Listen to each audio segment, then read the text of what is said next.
কোথা থেকে কোথায় উঠে এলাম, নতুন মেশিন কিনে নতুন করে পত্রিকা ছেপে আজ আমি সৌভাগ্যের স্বর্গ শিখরে। ধীরে ধীরে সে পত্রিকার বিক্রি বেড়েই চলেছে, আর পত্রিকা বেড়েছে বলে আমাদের রোজগারও বেড়ে গেছে। এবার তুমি আমার কথা শোনো, বর্তমানে চাকরিটা ছেড়ে দিয়ে পাকাপাকি ভাবে তুমি এখানেই চলে এসো। চাকরি ছাড়া নাকি ঠিক হবে? ভাগ্যের খেলায় হয়তো একটা সোনার খনির দরজা খুলে গেছে, কিন্তু সেটা যদি আবার সোনার হরিণ হয়ে দাঁড়ায় তাতে কি যায় আসে গো? তাতে কি যায় আসে? রামচন্দ্র হয়তো সোনার হরিণকে হাতে পায়নি, কিন্তু তুমি তো এই যুগের অর্জুন। লক্ষ্যভেদ করতে তোমার মোটেও ভুল হবে না। তার জন্য তোমার কথা পাশে থাকতে হবে সব সময়। কোথায় বলে খুঁটির জোরে বেড়া নড়ে, তুমি হচ্ছ আমার সেই খুঁটি। Thank you darling, thank you. এবার তুমি কাজের কথা বলো তো ডিয়ার। আচ্ছা, ফ্রিজের দোকানে গেছিলে? হ্যাঁ, গিয়েছিলাম। টাকা পয়সা আমি সব দিয়ে এসেছি, কাল সকালে মাল পৌঁছে যাবে।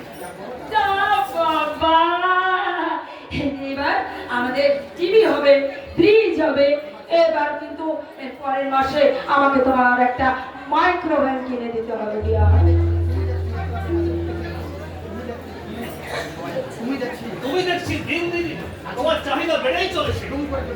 আচ্ছা, তুম করে যদি পত্রিকার বিক্রিটা কমে যায়? না না না, কমবে না, কমবে না, কমবে না, একদম কমবে না। আমার কথা মতো চললে তোমার পত্রিকা বিক্রি হবেই হবে। তাই তো চলছে। তোমার কথা মতো সমাজের ন্যায় অন্যায়ের কথাগুলো না ছেপে আমি শুধু সিনেমার কথাই ছাপছি। প্রথম সংখ্যাতে ছেপেছি অমিতাভ বচ্চনের ছেলের বিয়ের কথা। তাহলে তো এগুলো এই গরম মচমচে তেলে ভাজার মতো বিক্রি হয়ে যাবে গো, বিক্রি হয়ে যাবে। তারপর যখন সিঙ্গুরে গোলমাল হলো, তখন চাপালাম শিল্পা শেট্টির জমুর কথা। ওরে বাবা, এগুলো তো গরম গরম মুচমুচে সংখ্যাটা ওই পাপড় ভাজার মতো পাবলিক একেবারে চেটে পুটেই খাবে। এরপর কি ছাপানো জানো? কি? উত্তম কুমারের অবৈধ প্রেম।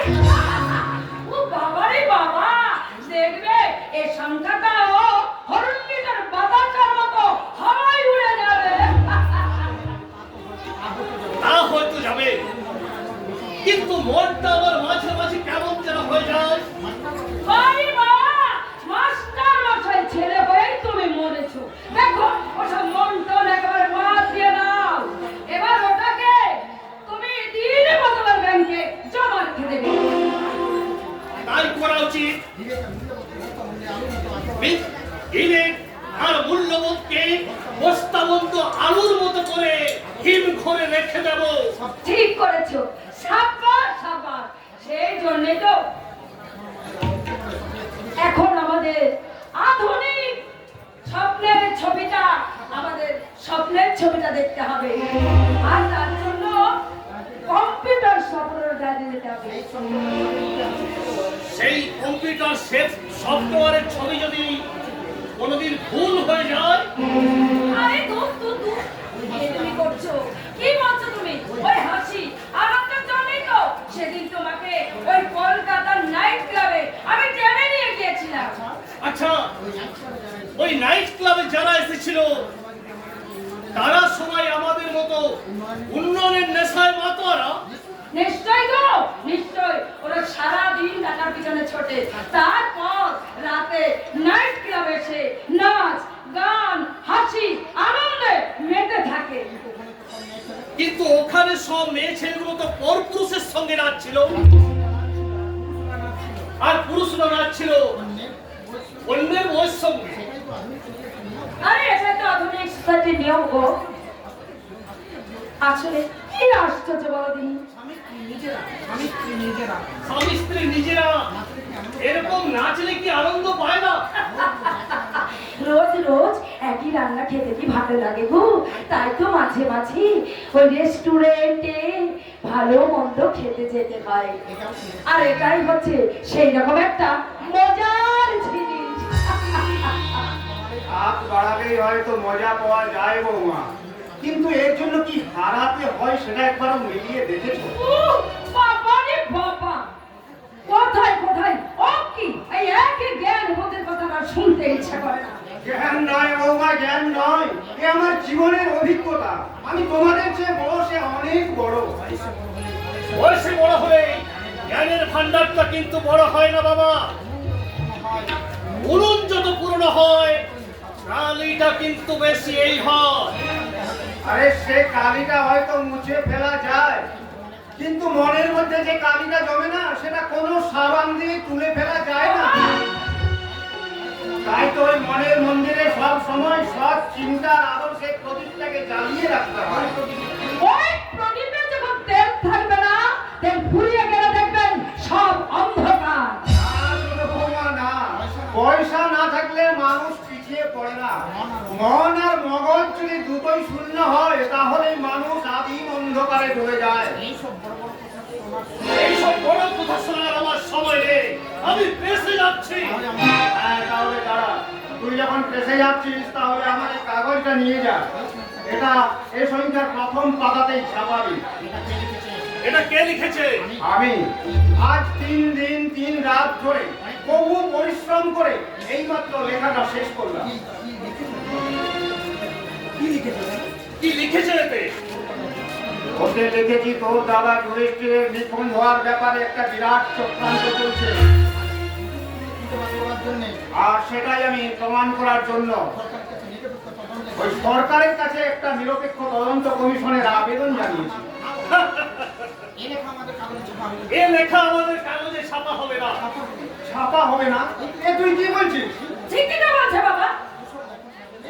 এই সব লেখা ছাপলে এরপর হয়তো একটা বিক্ষোভ শুরু হয়ে যাবে তাহলে বাবা। আরে বৌমা, আমি তো সেটাই চাই। এলাকায় এলাকায় বিক্ষোভ গড়ে উঠুক, আর সেই বিক্ষোভের জেরেই তো সরকার একটা নিরপেক্ষ তদন্ত কমিশন বসাতে বাধ্য হবে। বাবা, কিন্তু এতে যদি দুর্যোধন বাবুর নাম জড়িয়ে যায়? না রে না, ওই লেখাতে না আমি দুর্যোধন বাবুর নামে কোথাও কোনো অভিযোগ করিনি। কিন্তু তদন্ত কমিশন বসালে হয়তো তার নামটা জড়িয়ে যেতে পারে। তাহলে তুই স্বীকার করছিস ওই তোর দাদা যুধিষ্ঠিরের নিখোঁজ হওয়ার পিছনে নিশ্চয়ই ওই মানুষটার একটা হাত আছে? বাবা, খবরদার বাবা, খবরদার। কোথায় যাবে? জড়িয়ে আমাদেরকে কোথা যাবে? জড়িয়ে আমাদেরকে পেঁচে ফেলতে পারবেন না। এ লেখা আমি ছাপতে পারবো না।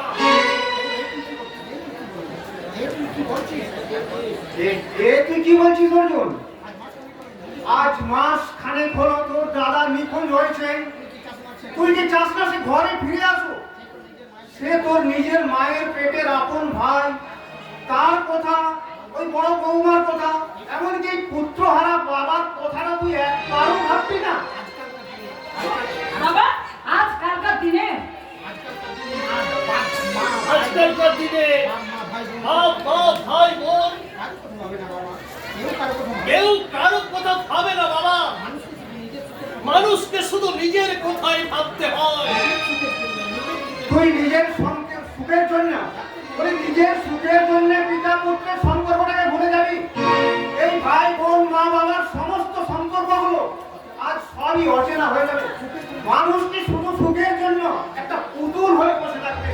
সে পুতুল কোনোদিন হাসবে না, কোনোদিন কাঁদবে না। কে কি করবে চাই না বাবা।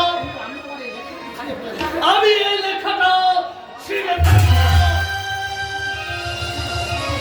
অর্জুন, তুই শুধু আজ একটা কাগজ ছিঁড়লি না রে, এই বাপ ছেলের সম্পর্কটাকেও তুই নতুন করে চিনতে শেখালি। তাই এই নবযুগের শিক্ষক হিসাবে আমি তোকে জানাই সেলাম, হাজারো হাজারো সেলাম। বাবা, দেখো বাবা, আচ্ছা পাগলামি করছি বাবা। এইসব পাগলামি শুনে তুমি আমার তোমার সময় নষ্ট করো না যেন।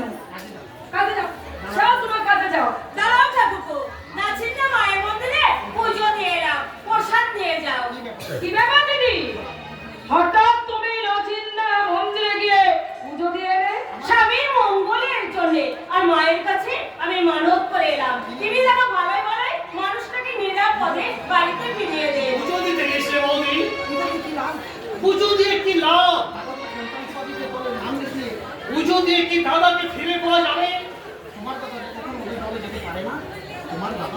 তোমার দাদা যে কখনো ওদের করে যেতে পারে না, এটা তুমি ভালো করেই জানো ঠাকুর। সব জানাশোনার অঙ্কটাই যে আজকে পাল্টে গেছে বড় বৌমা। এই নতুন যুগের ধারাপাতটা আজ শুধুই একটা ধাঁধা, গোলক ধাঁধা। না বাবা না, সেই দাদার জটিল পথে আমরা কোনোদিন নিজেদের পথ হারাবো না বাবা। না ঠাকুর, মায়ের প্রসাদ নাও। না, ওসব ঠাকুর পুজোর জিনিস আমি পছন্দ করি না। বিশ্বাস না করলেও তোমার দাদার মঙ্গলের জন্য অন্তত এইটুকু তুমি মুখে দাও ঠাকুর। দেখো বৌদি, তার দাদার ভালো মন্দ দেখার দায়িত্ব আমাদের নেই। আমাদের তোমাদের এসব কি বলছো? আমি তো কিছুই আমাদের তোমাদের বুঝতে পারছো না দিদি। তোমাদের মা হলো দুনিয়ার বাবা, আর আমাদের হলো আমি আর তোমার ঠাকুর। না না না, এ কোনোদিন হয়নি আর হতেও পারে না। এ কিছুতেই হতে পারে না। আমাদের মতের মিল না হলেও মনের মিলটা কোনোদিন নষ্ট হতে পারে না। কিন্তু বাবা কোনোদিন আমাদের প্রেসে কাজ করতে পারবে না, আর রেখাও ছাপতে পারবে না। হ্যাঁ অর্জুন, আমিও সেটাই চাই। এই টাকাটা তুই তোর কাছে রেখে দে। হ্যাঁ, ওই খোকাটা সকালে আমার হাতে দিয়ে দিয়েছিল। কত টাকা আছে এতে?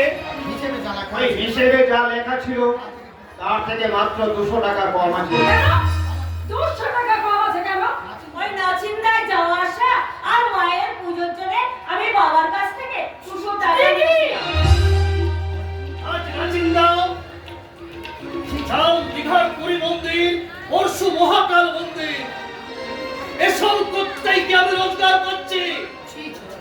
ছি ছি ছি দিদি, অর্জন টাকা পরিশ্রম করে কত কষ্ট করে টাকা রোজগার করেছে, আর সেই টাকাগুলো তুমি এইভাবে বাজে খরচ করে তুমি কিনা মন্দিরে পুজো দিয়ে এসেছো।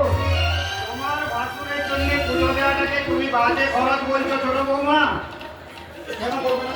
কেন বলবো না? কেন বলবে না? দেউলিয়া তুমি অনেক আগেই হয়েছে। দেউলিয়া তুমি অনেক আগে হয়ে গেছো ঠাকুরপো। নিজের দাদার জন্য যে 200 টাকা খরচ করতে পারে না, সেটা একটা পথের ভিখারি খরচ করে। সামনে কথা বলবে। ওই 200 টাকা রোজগার করতে আমাকে অনেক চোখের জল ফেলতে হয়। হ্যাঁ, ঠিক বলেছিস অর্জুন, ঠিক বলেছিস। তোকে জন্ম দেওয়ার জন্য তোর মাকে কত কষ্ট হয়েছিল সেটা কি তুই জানিস? বাবা, তোর দাদা তার হাতের ঘড়ি আংটি বিক্রি করে তোর ওই মাধ্যমিকের ফিসটা জমা দিয়েছিল। আরে তোর বৌদি তার সমস্ত অলংকার বিক্রি করে তোর ওই চাকরির সিকিউরিটি মানিটা জমা দিয়েছিল। ওই তারা তো কোনোদিন তার কাছে তোর কাছে সেই দামটা চায়নি রে। বাবা, কে কখন কি করেছে সেটা দেখার কোনো দরকার নেই। আজ থেকে নতুন হিসেব চালু হবে। কি কি বলছিস তুই? ঠিক, এই সংসারটাকে তুই ভাগ করতে চাইছিস? হ্যাঁ।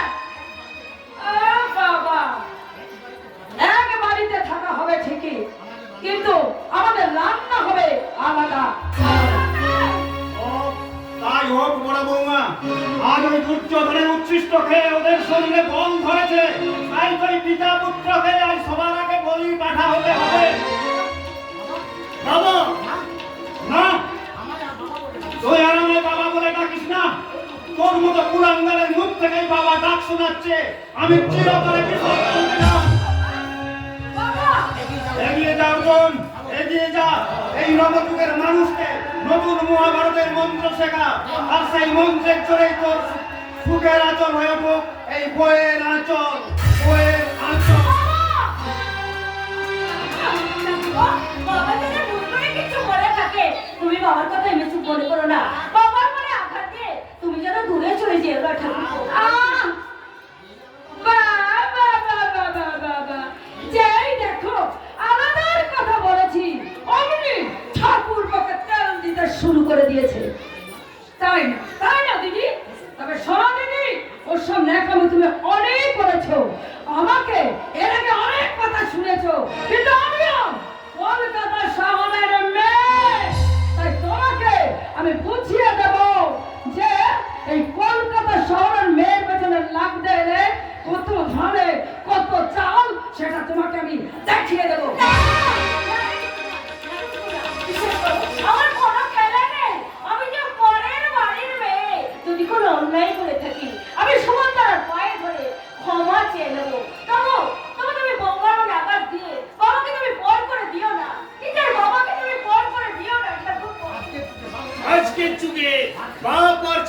সম্পর্ক হলো গাছ আর ফলের মতো সম্পর্ক।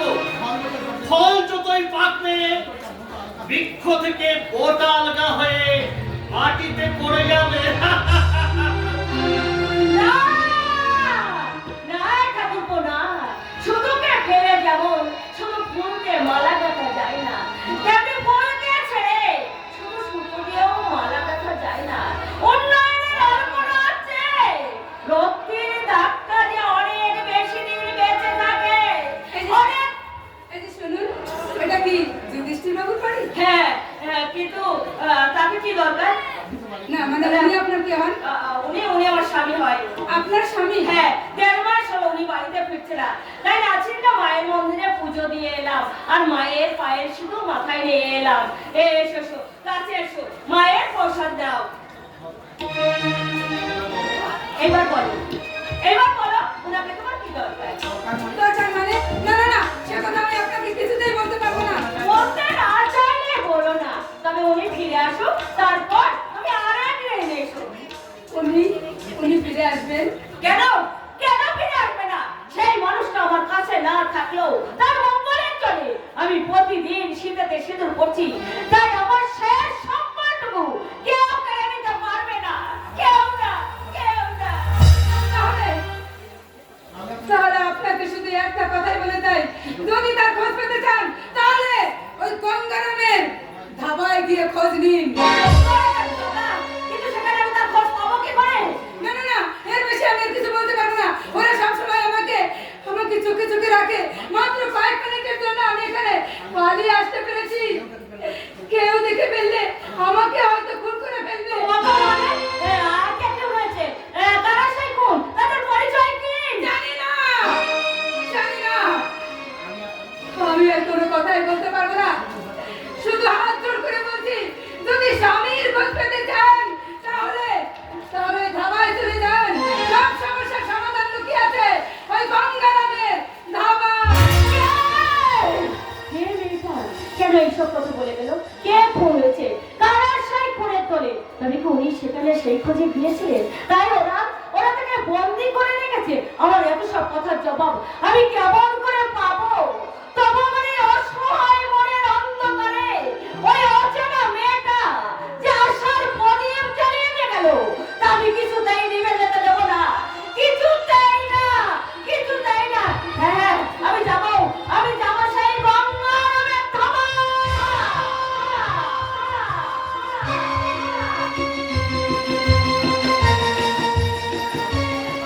আমি উত্তরা, সামান্য একটা ফুল বাড়ি হয়ে আজ আমি বড় ঘরের বউ। তবুও আজ আমি ফুলকে ভালোবাসি, ফুলের সৌন্দর্য হাসিকে ভালোবাসি। কিন্তু মানুষের মুখের সেই প্রতিচ্ছবি হাসি কেন আমি দেখতে পাই না? বন্ধুত্বের সম্পর্কটা কেন বদলে যায় চরম শত্রুতায়? বন্ধুত্ব যত গভীর হয়, ভালোবাসার দাবিটা ততই বেশি হয় উত্তরা, আর সেই সঙ্গে শুরু হয় ভুল বোঝাবুঝি। সহদেবদা, এসো তুমি। শুনেছিলাম তোমার বন্ধুরা কি এবারে আসতে বারণ করেছে? শুধু এই বাড়িতে আসতে বারণ করেনি, সেই সঙ্গে তার কোম্পানির চাকরি থেকেও আমাকে বরখাস্ত করে দিয়েছে। কেন? সেদিন কি এমন হয়েছিল যে তোমাদের এত দিনের বন্ধুত্বটা নষ্ট হয়ে গেল? ওই ভিন্না মাতার অবস্থায় এমন কিছু কথা বলেছিল যার জন্য আমাদের মধ্যে একটা তীব্র ঝামেলা বেঁধে যায়। আর ওই অভি না বুঝে না শুনেই আমাকে। কেন? তারা কি এমন বলেছিল যে তুমি যার জন্য তার গায়ে হাত তুললে? সে কথা আমি তোকে কিছুতেই বলতে পারবো না রে। কেন বলতে পারবে না সবেদা?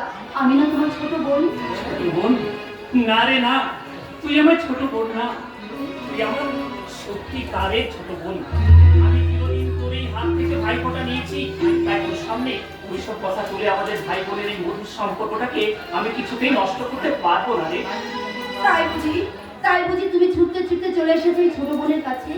না, শুধু তোর কাছে নয় রে, গভীর বন্ধুত্বটাও যে আমি কিছুতেই ভুলে যেতে পারবো না, তাই তো লুকিয়ে আমি তোর আদালতে বিচার চাইতে এসেছি। তার মানে তোমার হয়ে আমাকে ওকালতি করতে হবে, এই তো? অভিকে বলে আমার চাকরিটা আবার ফেরত পাইয়েছে হবে। সেই সঙ্গে তোমার এই বাড়িতে আসা নিষেধাজ্ঞা জারিটা উঠিয়ে দিতে হবে, তাই তো? একদম ঠিক বলেছিস। কিন্তু এই কাজের জন্য আমি কি মজুরি পাবো বলো? তুই যা চাইবি আমি তোকে তাই দেবো। তাহলে রোজ দুপুরবেলা তুমি আমাদের বাড়িতে এসে আমাকে গান শিখিয়ে দেবে? শুধুমাত্র গান শেখাতে হবে? হ্যাঁ, তোমার বন্ধু গান খুব ভালোবাসে, কিন্তু আমি একদম গান করতে পারি না। তাহলে আজ থেকে শুরু করে দিচ্ছি। বল কি তোর গান শিখতে চাস? এমন গান যে গান আমি শুধু ওর জন্য গাইবো। ওই যে রবীন্দ্রনাথ ঠাকুরের সেই গান, আমার পরানো যাহা চাই। বেশ, তুই শুরু কর। দুর্লভ গান করতে দিবি। বেশ। আমার পরানো যাহা চাই। হচ্ছে? স্কেলটা তুলে নে। আচ্ছা ঠিক আছে। আমার পরানো যাহা চাই। খুব সুন্দর। এই যা। তুমি তাই গো, আমার পরানো যাহা চাই। তুমি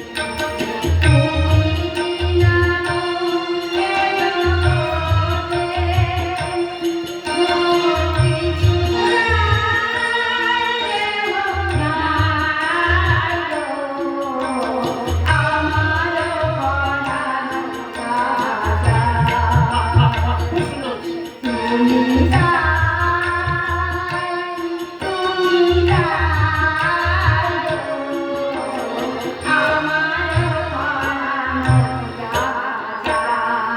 খুব সুন্দর। খুব সুন্দর, খুব সুন্দর। একি সদীপ আমার এই বাড়িতে এসেছিস? কিচ্ছু চিন্তা করো না সদাইদা, কিচ্ছু চিন্তা করো না। ওটা তো অভিকে নিয়ে ওই বিষ্ণুপুরে জমি দেখতে গেছে। ওরে বোকা, আমরা তিনজনে তো এইমাত্র মায়ের পর থেকে ফিরে এলাম। মা বাবু শরীর খারাপ বলে মায়ের পথে গাড়ি ঘুরিয়ে দিয়ে এসেছে। সর্বনাশ করেছে উত্তরা, সর্বনাশ করেছে। আমি চাই। না, তুমি এখন কোথাও যাবে না, তুমি এখানেই থাকবে। পাগল হয়েছো? অভিকে আমি কিছুতেই আমি ওর সামনে কোনো কথা বলতে পারবো না। আমি চাই। না, আজ সব কিছু পরিষ্কার হয়ে যাবে। তোমাদের ভুল বুঝাবুঝি আমি আজই মিটিয়ে দেবো। কিচ্ছু মিটবে না। সদেব থাকলে কেস আরো বিগড়ে যাবে। তুই পালা সদেব, তুই পালা। তাহলে আমি চাই। আরে এদিকে গেলে তো মুখোমুখি পড়ে যাবে। তার চেয়ে তুমি আমার সঙ্গে এসো, তোমাকে ওই খিড়কি দরজা দিয়ে আমি রাজ্য দিচ্ছি। এসো। আরে অভি আয় আয়। আরে ও গানে কে রে? কোদাই না কে রে? তুই আবার গান বাজনা শুরু করলি কবে থেকে? হ্যাঁ আমি হ্যাঁ। গান? হ্যাঁ, আমি তো গান জানি না মা বাবু। মিথ্যা কথা বলিস না গোলা, মিথ্যা কথা বলিস না। বাড়িতে ঢোকার সময় আমি স্পষ্ট ভাবে একটা বেটা ছেলের গোলার গান শুনতে পেয়েছি। হ্যাঁ দাদা, আমি ও গান শুনেছি। হ্যাঁ, কিন্তু বাড়িতে আমি ছাড়া তো কোনো পুরুষ মানুষ নেই মা বাবু। তাহলে গান গাইবে কে? চোদ্দোর আসেনি তো? মারবো পেছনে এক লাথি হারামজাদা। হ্যাঁ, এই ভর দুপুরবেলা বাড়িতে চোর ঢুকবে? হ্যাঁ, আর যদি ঢুকেই থাকে চোর, সে কি চুরি করার বদলে বাড়িতে বসে গোলা ছেড়ে গান গাইবে? হ্যাঁ, অবশ্য যদি চিকন কালা মানে আমাদের ওই কেষ্ট ঠাকুর হয় তাহলে হতেও পারে। ওই যে কি একটা যেন গান আছে না, কালো বিড়ালকে পুষেছে কয়লা পাড়াতে, কালো বিড়ালকে পুষেছে কয়লা পাড়াতে। ও বেড়াল বড় বাবাকে দুধ খাইয়েছে, ও বেড়াল বড় বাবাকে দুধ খাইয়েছে, ও বেড়াল মুখ মুছেছে কাঁথাতে, কালো বিড়ালকে পুষেছে কয়লা পাড়াতে, কালো বিড়ালকে পুষেছে। না ঠাট্টা নয়, কেউ নিশ্চয় এসেছিল। আমার মনে হলো সহদেবকে আমি খিড়কির দরজা দিয়ে পালিয়ে যেতে। আরে বোকা সহদেব, আরে কি আশ্চর্য, তুই আজকাল সব জায়গাতে ওই সহদেবের ভূত দেখতে শুরু করেছিস। একবার ভেবে দেখ, তুই সহদেবকে বারণ করা সত্ত্বেও সে বাড়িতে আসবে কেন? বিশেষ করে তুই, আমি, গোদাই কেউ যখন বাড়িতে নেই, বৌমা সম্পূর্ণ একা এই দুপুরবেলা। না না না না না না। কিন্তু আমাদের বাড়িতে ঢোকার সময় সহদেবের গাড়িটা আমি বাইরে দাঁড়িয়ে তুই ভাই কেন ওই নিরীহ ছেলেটাকে কাঠগোড়ায় ওঠাচ্ছিস রবি? আমি তো ভেবে পাচ্ছি না রে ভাই। আরে হিরো হন্ডা বাইক কি এই গ্রামে দুটো নেই? কিন্তু ওই বাইকের নাম্বারটা হচ্ছে না। বাইকের নাম্বার? হ্যাঁ, বাইকের নাম্বার তো সহজ একটু কোনো 2 নম্বরই কাজ করতে বাড়িতে আসেনি যে আমাদের দেখে পালিয়ে যাবে। হ্যাঁ, আমার মনে হয় কোনো জরুরি দরকার ছিল। ও ওই ভাই বাড়িতে আছে কিনা একবার ফোন করে দেখবে নাকি অভিমন্যু? না না না না না অভিকে ফোন করার দরকার নেই, অভিকে ফোন করার দরকার নেই। আমি এই ফোনটা লাগাচ্ছি 9933 হ্যাঁ হ্যালো, দুর্যোধন পাল বলছি। আচ্ছা সহদেবকে একটু দেখে দাও তো। কি বললে? হ্যাঁ ও আচ্ছা আচ্ছা আচ্ছা আচ্ছা ঠিক আছে আমি তাহলে ফোন রাখছি। কি হলো দাদা? মশা বুঝলি, মশা এটা পরে একটানি রক্ত খেয়ে দিয়েছি রে। কথা ঘুরিও না দাদা, আমি সহদেবের কথা জানতে চাইছি। ও দেখ কবি কি বলবো বল, ওর বাড়ি থেকে বললো ঘন্টা খানেক আগে নাকি সে একটি বাইক নিয়ে আমাদের বাড়ির উদ্দেশ্যে রওনা হয়েছে। বলো কি বাবা বাবু, আমি তো বিশ্বাসই করতে পারছি না। অভি বার করা সত্ত্বেও সহদেব এই বাড়িতে এসেছিল। আমিও তো সেটাই ভাবছি রে গোদাই, আমরা কেউ বাড়িতে নেই, বৌমা একা, এই ফাঁকা বাড়িতে বৌমার সঙ্গে সহদেব একা একা। না না না না না না না আরে ওসব চিন্তা করে লাভ নেই কোনো অভি। হ্যাঁ আমার মনে হয় তুই ওর কোনো জরুরি কাজ ছিল, এক কাজ কর না, তুই তো নিজে গিয়ে বৌমাকে জিজ্ঞাসা করতে পারিস। আয় রে গোদাই, প্রচন্ড মশা মাছির উপদ্রব হয়েছে রে বাড়িতে, একটু স্প্রে দিতে হবে, স্প্রে মশা মারার স্প্রে। ওই দেখ আরেকটা মোছা।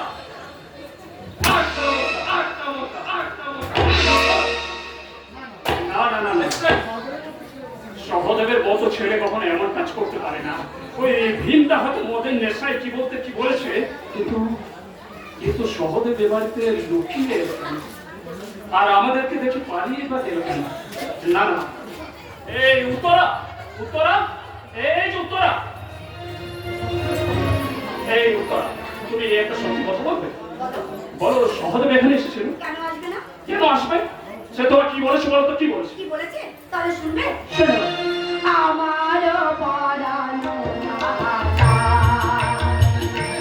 তুমি দান, তুমি দান,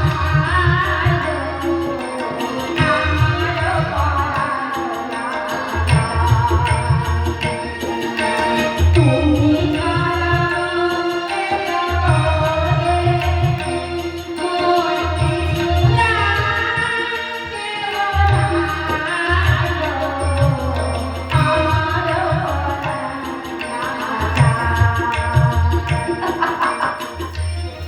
তুমি সত্যি উত্তরা, তোমাকে দেখলে মাঝে মাঝে কি মনে হয় জানো? মাঝে মাঝে মনে হয় কি মনে হয়?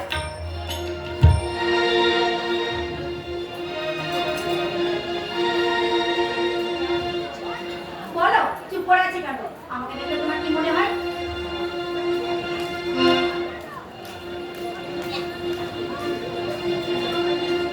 আমাকে দেখে তোমার বোকা মেয়ে মনে হয়? কি বলো? তোমাকে দেখে মনে হয় যেন একটা খুব সহজ সরল বোকা শোকা মেয়ে। কেন আমাকে দেখে বোকা মনে হয় কেন? আমি যে এত রেগে গেছিলাম সেটা তুমি বুঝতেও পারলে না আর পাত্তাও দিলে না। তাই বুঝি? হ্যাঁ, আর আবার কখনো কখনো তোমাকে দেখে কি মনে হয় জানো? কি তুমি কোনো জাদুকরি মেয়ে। জাদু করবে? কিন্তু কেন? ওই যে কোথায় কাকে কখন কোন বশীকরণ মন্ত্রের মায়া বশ করে রেখেছো কে জানে। তোমাকে বশ করতে পেরেছি কিনা শুধু তাই বলো।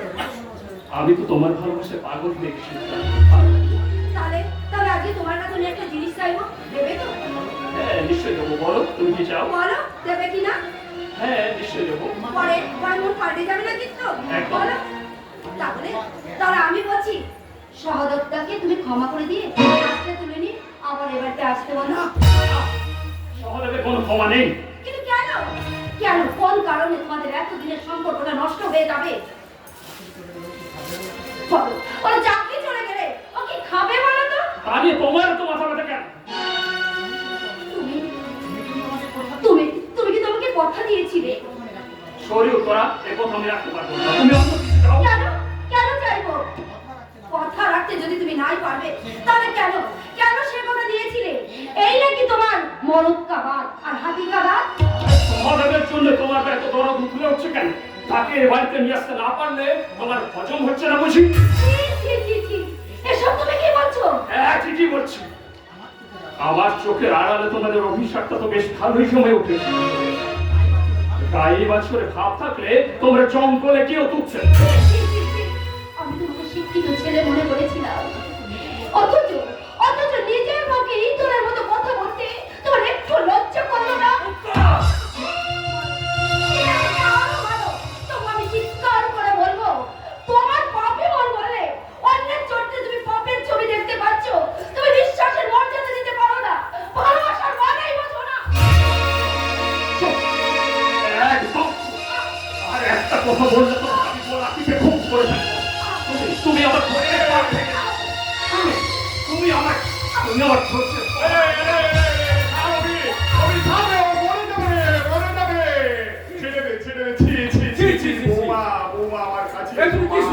আমার কাছে এসো বৌমা, আমি অভির হয়ে তোমার কাছে ক্ষমা চেয়ে নিচ্ছি মা, আমি অভির হয়ে তোমার কাছে ক্ষমা চেয়ে নিচ্ছি মা গো।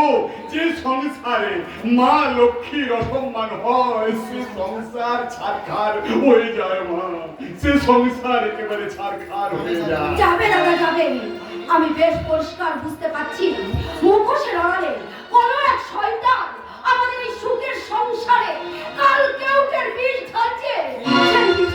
সেই বিষে আমাদের ভালোবাসা বদলে যাবে, আমাদের ভালোবাসার ফুলটা শুকিয়ে কালো হয়ে যাবে, আর আমাদের শীতের সিঁদুরটা ভেসে যাবে শুধু রক্ত নদীর ধারায়, রক্ত নদীর ধারায়। এই তুমি কি শুরু করছো অভি? নিজের দাদার মান সম্মানের কথা একবারও ভাবলে না? গোদায় অভিকে দোষ দিস না, গোদায় অভিকে দোষ দিস না। অ্যাকচুয়ালি ওর জায়গায় থাকলে আমিও হয়তো ওই একটি ভুল করতাম। বিশেষ করে এর আগেও সহদেবের যে কেচ্ছা কেলেঙ্কারি সেটাকে তুই ভুলে গেছিস গোদায়। কেচ্ছা কেচ্ছা মানে সহদেব কি করছে? বছর পাঁচেক আগে বুঝলি, আর না বাদে বাদে বাদে বাদে ওই বাদে না না থাকবে না দাদা, বলো সহদেব কি করছে? এই কমলপুরের একটা মেয়ে বুঝেছিস, আরে থাক না বাদতে ওসব কথা বাদতে। না চুপ করে থেকো, বলো তুমি। আমি সব ভুলে গেছি, আমার স্মৃতি ভ্রম হয়েছে। না না ছিছি, আমি কেন এসব কথা বলতে গেলাম? দাদা কি বলছিলে বলো, তোমাকে বলতেই হবে। কি বলবো বল? তুই অনেকদিন আগে তো কলকাতায় চলে গেছিস, শহরের কাছে তার অনেক পরে। এর মধ্যেও কিন্তু কিন্তু একটা কথা বলি, তার আগে তুই আমার এই গা ছুঁয়ে শপথ করতে হবে, এসব কথা তুই সহজে কিন্তু কখনো বলবি না। আমি তোমার গায়ে হাত দিয়ে কথা দিলাম, সহদেবকে কথা বলবো না। ব্যাস হয়েছে, এবার বল। সহদেব সেই সময় এই অঞ্চলের অনেক মেয়েকে গান শেখানোর নাম করে তাদের সঙ্গে 2 নম্বরই কারবার করেছে। সেবার তো এই কমলপুর গ্রামের একটা মেয়ে গর্ভবতী হয়ে পড়েছিল, আর তাই নিয়ে পলাশমণি আর এই কমলপুর গ্রামের মধ্যে একেবারে দাঙ্গা ফেসাদ বাঁধার উপক্রম। শেষে আমি মধ্যস্থ হয়ে ওই মেয়েটার হাসপাতালের খরচ আর কিছু ক্ষতিপূরণ দিয়ে সহদেবকে কলকাতায় পাঠিয়ে দিলাম। তবে আমাদের উত্তরা কিন্তু বড় ভালো মেয়ে। হ্যাঁ 100 বার রে গোদায়, 100 বার। বৌমা তার চরিত্রে কোনো দাগ থাকতে পারে না। তবে কি জানিস গোদায়, সব মেয়েকে কিন্তু বিশ্বাস করা যায় না। একবার ভেবে দেখ, সেই ছোটবেলা থেকে মা বাবা কোলে পিঠে করে কত আদর যত্ন দিয়ে ওই মেয়েটাকে মানুষ করে তারপর কি করে ওই দুদিনের ভালোবাসায় ওই মা বাবাকে লাথি মেরে সেই মনের মানুষের হাত ধরে বাড়ি ছেড়ে পালিয়ে। যারা বাপ মাকে লাথি মারতে পারে, তার প্রেম ভালোবাসার জন্য স্বামীকেও লাথি মারতে পারে না। কিন্তু উত্তরা আমার বড্ড ভালো মেয়ে, তবে ভীষণ সহজ সরল সাদা ছিলে। ওকে ঠকানোটা খুব সহজ। ওকে ঠকানো সহজ হলে আমাকে ঠকানো কিন্তু অতটা সহজ নয় দাদা। আমি উত্তরাকে প্রাণের চেয়েও বেশি ভালোবাসি, আর সেই ভালোবাসা নিয়ে যদি খেলা করতে চাই তাহলে তার রক্ত নিয়েই আমি সে খেলাটা শেষ করবো। হ্যাঁ, তার রক্ত নিয়েই আমি সে খেলাটা শেষ করবো।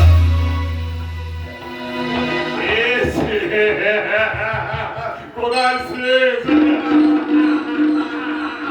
শেষ নয় রে বোকা, শেষ নয়। এই তো সবে মাত্র খেলা শুরু।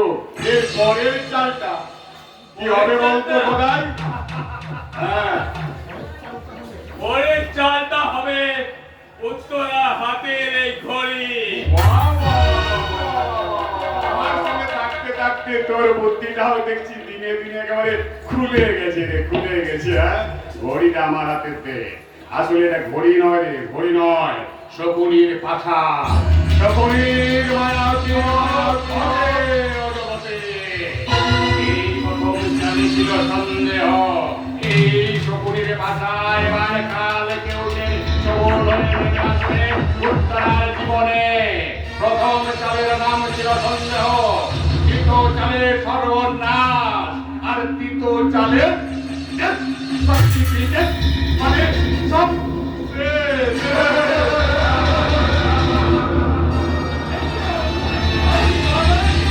আরে মশা মারলাম রে বোকা, মশা।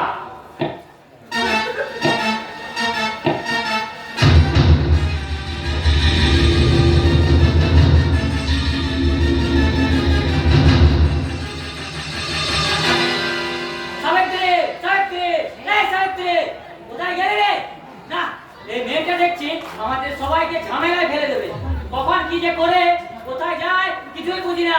সাবিত্রী, এই সাবিত্রী। সাবিত্রী, সাবিত্রী, সাবিত্রী, সাবিত্রী, তোমার কি বিয়ে করা বউ নয় যে একটু চোখের আড়াল হলেই তুমি পাগল হয়ে যাবে? আর বিয়ে করা বউ হলে তো বোকা দাওয়া করে রাখতে হবে শালি। ফালতু কথা বলিস না। তোদের 5 জনকে চোখে চোখে রাখার জন্যই বাবু আমাকে পয়সা দিয়ে পুষে রেখেছে। তুমি পয়সা পাও বলে সবসময় দিন রাত তোমার বলে উঠে বসে থাকবো নাকি? এত মেজাজ নিয়ে কথা বলিস না। বড় বাবুর কানে গেলে কিন্তু বিপদে পড়ে যাবে। তুমিও কথায় কথায় সবসময় বড় বাবু ভয় দেখিও না। একটা কথা মনে রেখো, শ্মশানে আসার পর একটা মরা কখনো চিতার আগুনকে ভয় পায় না। তুই কি মোড়া নাকি? দিব্যি নিয়ে চোখের সামনে নেচে গিয়ে ঘুরে বেড়াচ্ছিস। তবু এভাবে বেঁচে থাকা কি বাচ্চা বলে? জীবনের জীবনের কোনো লক্ষ্য নেই, উদ্দেশ্য নেই, স্বপ্ন নেই, মায়া মমতার বন্ধন নেই, শুধু পেট ভরাবার জন্য বেঁচে থাকা। তুই এখনো সংসারের কথা ভাবিস? ভুলে যাও সব কথা। বলা যায় না রে, বলা যায় না। বুকের ভিতর সবসময় কোনো একটা তেল করার ঘানি ঘুরতে থাকে, আর জীবনে সব স্বপ্ন আহ্লাদ গরম তেলের মতো চোখের জল হয়ে যেন নেমে আসে। দুঃসারা গরিবের কোনো স্বপ্ন থাকতে নেই। সুখ স্বপ্ন শহরের বড় বাবুদের জন্য। হ্যাঁ, ঠিক বলেছিস, ঠিক বলেছিস কামকাদা। ওই বড় লোক বাবুদের জন্য আকাশ ছোঁয়া বাড়ি, 5 স্টার হাসপাতাল, যা চকচকে shopping mall, millennium park, night ক্লাবে ডিস্কো, নাচতে নাচতে আনন্দ, লাখ টাকার গাড়ি। এসব তুই কি বলছিস রে সাবিত্রী? হ্যাঁ ঘন্টাদা, ওদের কারখানার জন্য আমাদের 5 পুরুষের জমি যাবে, ভিটে যাবে, ওদের ছেলেরা গাড়ি চড়বে, আর আমাদের বাবা ভাইরা সেই সেই গাড়ির ড্রাইভার হবে। ওদের কারখানা দারোয়ান হয়ে দুবেলা ওই বাবুদের সেলাম করবে, সেলাম। তা তো করবে রে। উন্নয়নের রথে চেপে আমাদের দেশটা যে এগিয়ে চলেছে, সেই রথের নিচে যে আমাদের মতো মানুষ চাপা পড়ে মরলে কেউ সেদিকে ফিরেও তাকাবে না। তাহলে তাহলে আমরা কেন এখানে পচে মরবো? চলো না আমরা দূরে কোথাও পালিয়ে গিয়ে বাঁচার মতন বাঁচি। পালিয়ে কোথায় যাবে রে? এই মানুষরা একবার ঘর ছেড়ে গেলে কলঙ্কের দাগ লেগে যায়।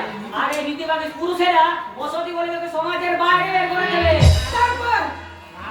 তারপর রাতের অন্ধকারে সেই বাবুগুলোই আমার দরকার এসে টোকা মারবে।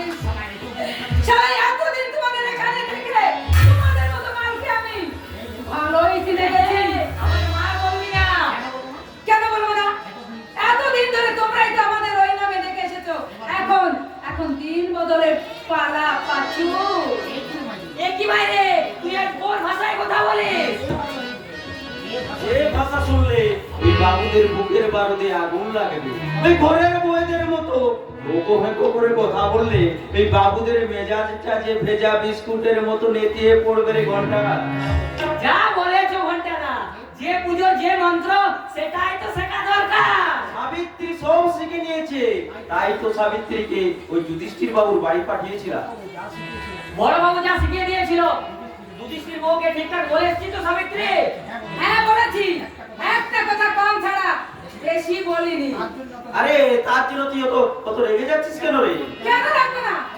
একটা মানুষকে চোখের সামনে মরে যেতে দেখে আমি তার বউয়ের সামনে গিয়ে আমি শয়তানি খেলা কিছুতেই খেলতে পারবো না।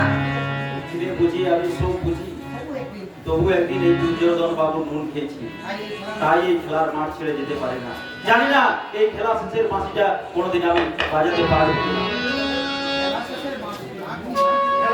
বাসি না রে বাবা, নতুন করে খেলা শুরু হবে বলেই বাঁশি হাতে শান তোমার কুঞ্জবনে এসেছে। আরে এসো এসো শ্যামচাঁদ, বলি এতদিন পরে আমাদের কথা তোমার মনে পড়লো?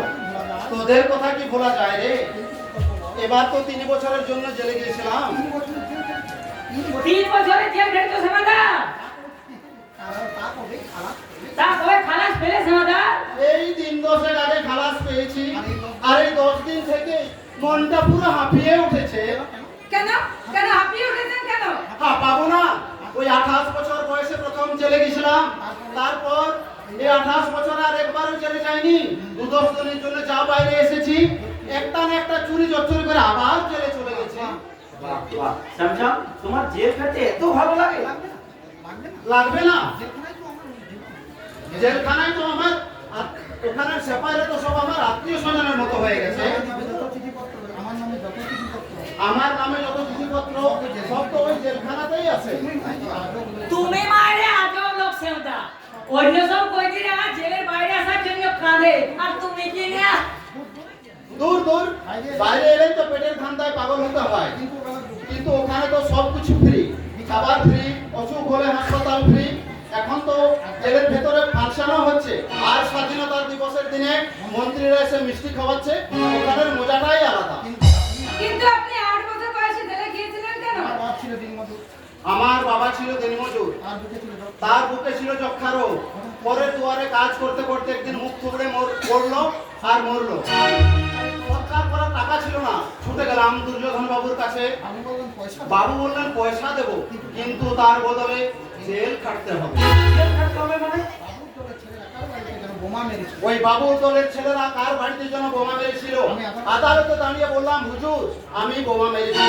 বাবুর দলের ছেলেরা খালাস পেয়ে গেল, আর তারপর থেকেই অন্যের হয়ে জেল খাটাটা আমার ব্যবসা হয়ে দাঁড়িয়ে গেল। তাই তো বাবুর ডাক পেয়ে আবার ছুটে এসেছি আজকে। তার মানে তুমি বড় বাবু হয়ে আবার জেলে যাবে শ্যামাদা? জেল নয় রে পাগলা, ওটাই তো আমার ঘর বাড়ি। কিন্তু তোদের এই বাড়িটা আজ বড় ফুল দিয়ে সাজিয়েছিস কেন রে গঙ্গা? কিছু অনুষ্ঠান আছে বুঝি? হ্যাঁ হ্যাঁ, এই ধাবা চিন্তাতে আমি একটা বিউটি পার্লার খুলছি। আজ তাই দুর্যোধন বাবু এসে ওটার উদ্বোধন করবে। ওই তো বাবুর গাড়ি চলে এসেছে, আর আগে কিছু লোকও চলে এসেছে। মাননীয় সোশ্যাল বাংলার দর্শন বিন্দু, আজ আপনাদেরকে আমরা নিয়ে এসেছি এই বিখ্যাত গঙ্গারামের ধাবায়। এখানে আজ একটা বিউটি পার্লার চালু হবে, এবং সেই বিউটি পার্লার উদ্বোধন করবেন আমাদের মাননীয় বিধায়ক শ্রী দুর্যোধন পাল মহাশয়। আমি ওনাকে এখানে আসার জন্য আমাদের সোশ্যাল বাংলার তরফ থেকে আমন্ত্রণ জানাচ্ছি। নমস্কার নমস্কার বন্ধুগণ, আশা করি সকলে ভালো আছেন। আপনারা ভালো থাকলে আমিও ভালো থাকবো। নমস্কার, জয় জনগণ, জয় জনগণ। এই যে শ্মশান বাবু মানে সাংবাদিক বাবু, তোমাদের ওই টিভি চ্যানেলগুলোতে শুধু এই মেয়ে ছেলেদের ছবি দেখালে চলবে? আমাদের মতো দিগ্গজ নেতাদের মুখ দেখাও, দেশের যুব সমাজকে জাগাও। আরে আমি তো কবে থেকে আপনার সাক্ষাৎকার নেওয়ার জন্য বসে আছি, কিন্তু এমএলএ সাহেব হওয়ার পরে আমি আপনার ধারে কাছে ঘেঁষতে পারছি না, তাই তো এখানে দৌড়ে এলাম। বেশ করেছো। তা বলো, কি জানতে চাও? ভোটের আগে সাধারণ পোশাকে আপনি সর্বহারার মতন থাকতেন, আজকে এইরকম রংবাহারি পোশাকে আপনি নিজেকে সাজিয়েছেন কেন?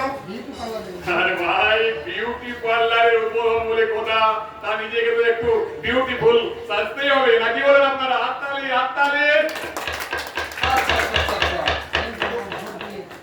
যে জনগণ ভোট দিয়ে আপনাকে এমএলএ বানিয়েছে, তাদের জন্য আপনি কি করবেন?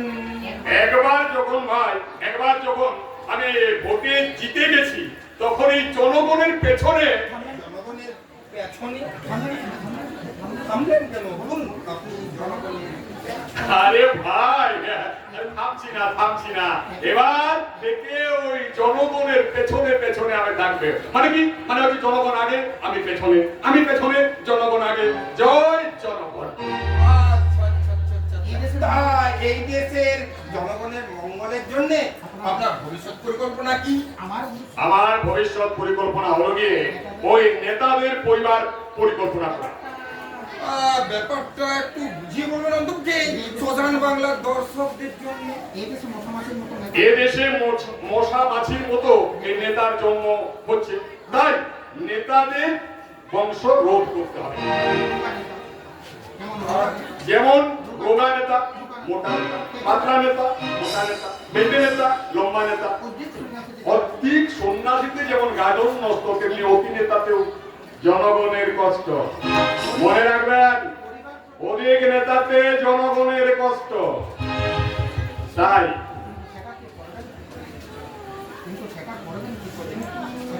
সেটা করবেন কি করে? মানুষ তো আর নেতা হয়ে জন্মগ্রহণ করে না, মানুষ জন্ম হয়ে নেতা হয়। আরে ভাই, তার জন্য নেতাদের একটা এন্ট্রান্স পরীক্ষা দিতে হবে। হ্যাঁ, আর সেখানে বিশেষ কতগুলো বিষয়ে পাস করলে তবেই সে নেতা হতে পারে। সেই বিষয়গুলো কি কি? যেমন ধরো, বক্তৃতা দিয়ে জনগণকে ভুলিয়ে রাখার ক্ষমতা, ভোটের আগে ঢালাও প্রতিশ্রুতি দিয়ে, ভোটের আগে ঢালাও প্রতিশ্রুতি দিয়ে সেগুলো পরে ভুলে যাওয়ার ক্ষমতা। আর সাক্ষী না রেখে সরকারি তহবিল তছরূপ করার ক্ষমতা, প্রমাণ ছাড়াই মানুষ খুন করার ক্ষমতা। আর এই জনগণকে ছোট ছোট দলে ভাগ করে দিয়ে তাদের মধ্যে দাঙ্গা ফেসাদ লাগিয়ে দেওয়ার ক্ষমতা। বাহ বাহ বাহ বাহ, চমৎকার চমৎকার।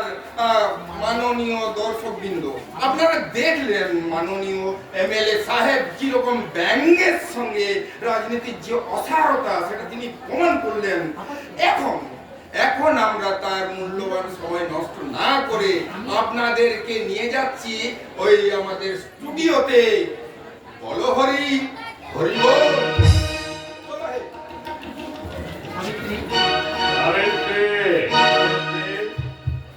ওকে যে মাস্টারের বাড়িতে গিয়ে যা যা বলতে বলেছিলাম যুধিষ্ঠিরের বউকে সব বলে এসেছিস তো?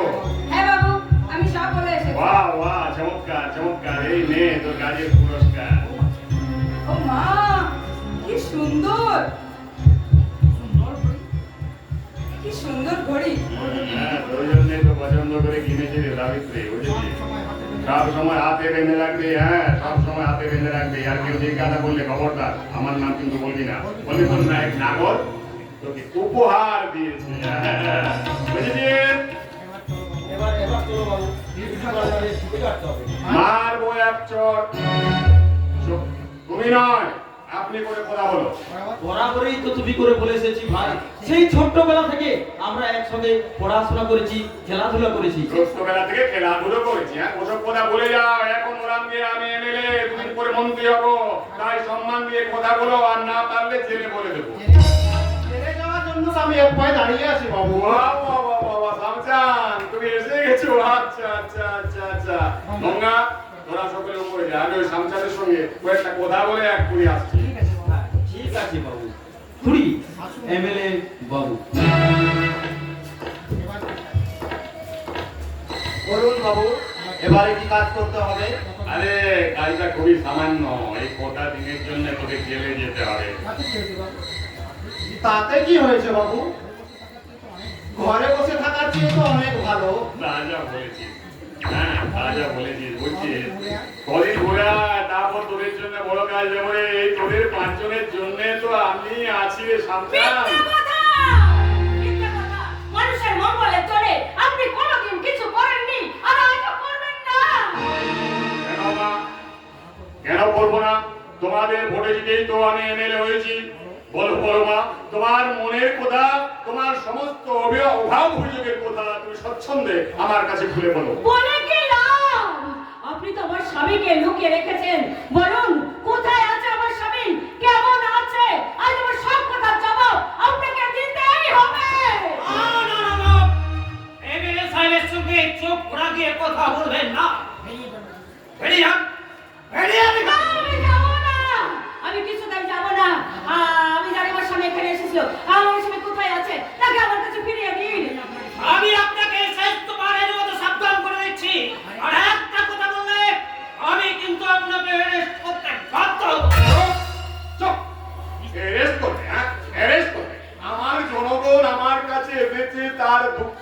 তার দুর্দশার কথা জানাতে, আর তুমি তাকে লাঠি দেখাচ্ছে। ওই লাঠি আমি তোমার পেছনে না মানে মা তুমি বলো তো মা, তোমার সমস্ত অভাব অভিযোগের কথা আমায় খুলে বলো। আমি আর কিচ্ছু বলতে চাই না, শুধু আমার স্বামীকে আমার কাছে ফিরিয়ে দিন। ওরা চল, তুমি তো পুলিশ অফিসার, হারানো জিনিস খুঁজে বার করে তো তোমার কাজ। ওনার স্বামীকে খুঁজে দাও। আমি খুঁজে বের করবো স্যার। ওর স্বামী তো উত্তরাপন জেলায় পালিয়ে গেছে। মিথ্যে কথা। আমি জানি সে এখানে এসেছিল, এখান থেকে সে নিখোঁজ হয়ে গেছে। এই ধাবার ভিতরে লুকিয়ে আছে সব রহস্যের সমাধান। তাহলে ওরা সব, তুমি ওকে সঙ্গে নিয়ে এক কাজ করো, এই ধাবাটা তুমি ওকে সঙ্গে নিয়ে সার্চ করে দেখিয়ে দাও। কিন্তু ধাবা সার্চ করতে হবে তো ওয়ারেন্ট লাগবে স্যার। না, ওয়ারেন্টের আশায় বসে থাকবেন না। দয়া করে আমার সঙ্গে ভেতরে চলুন। চলুন আমার সঙ্গে ভেতরে চলুন। তা হয় না ম্যাডাম, আমি পুলিশের চাকরি করে আমি কোনো বেআইনি কাজ করতে পারবো না। তাহলে আপনি কিছু একটা করুন দুর্যোধন বাবু, আপনি কিছু একটা করুন। আমি জোর হাত করে বলছি, আমাদের আদর্শের অমিল থাকলো এই অসহায় নারীর চোখের জলকে আপনি অবহেলা করবেন। বাস, বাস, অবহেলা করবেন না। বাস, বাস, বাস। আর একটা কথা বললে আমার এই বুকটা পেটে চোখ দিয়ে ধর ধর ধর ধর করে জল বেরিয়ে আসবে। এসো মা, আমি নিজেই তোমাকে ধাবার ভেতর নিয়ে যাবো। এসো, আমার হাতটা ধরো। দাঁড়াও, হাত ধরতে হবে না, আমি একাই যেতে পারবো। আচ্ছা, তোমার নাম তো পাঞ্চালী। হ্যাঁ। পাঞ্চালিকার নাম বলো তো। পাঁচালী দ্রৌপদীর নাম ছিল। দ্রৌপদী। তাহলে তুমি হলে দ্রৌপদী আর আমি হলাম এই কলিকালের দুর্যোধন। তাই তুমি আমার হাতটা না ধরলেও আমাকে তোমার হাতটা ধরতেই হবে। আমার হাতটা ছেড়ে দিন, আমার হাতটা ছেড়ে দিন বলছি, আমার হাতটা ছেড়ে দিন। তাই কি হয় দ্রৌপদী ওর পাঞ্চালী? তা হয় না। আমার ওই সাবিত্রীর কথায় ভুলে তুমি আমার পাতা ফাঁদে পা দিয়েছ। এখন এই দুর্যোধনের হাতে তোমার বৎসরণ হবে।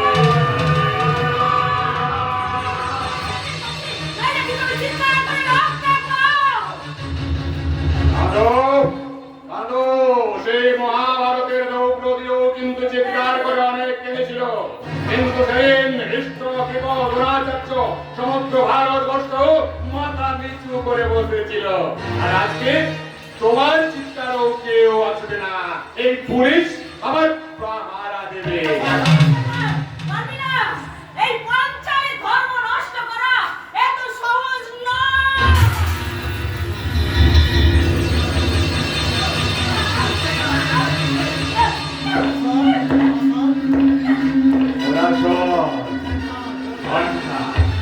এবার আমি পুজোয় বসবো রে, পুজোয় বসবো। তোরা গিয়ে বাইরে থেকে দরজাটা বন্ধ করে দে।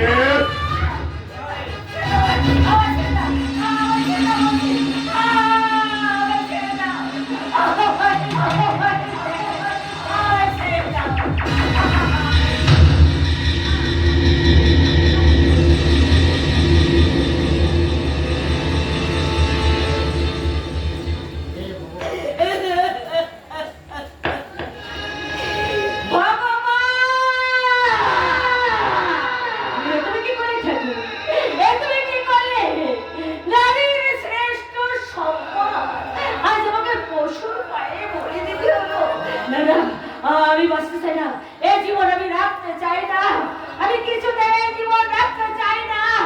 আমি আত্মহত্যা করে আমার এই অপবিত্র শরীর থেকে খুঁজে নেব আমি মুক্তি।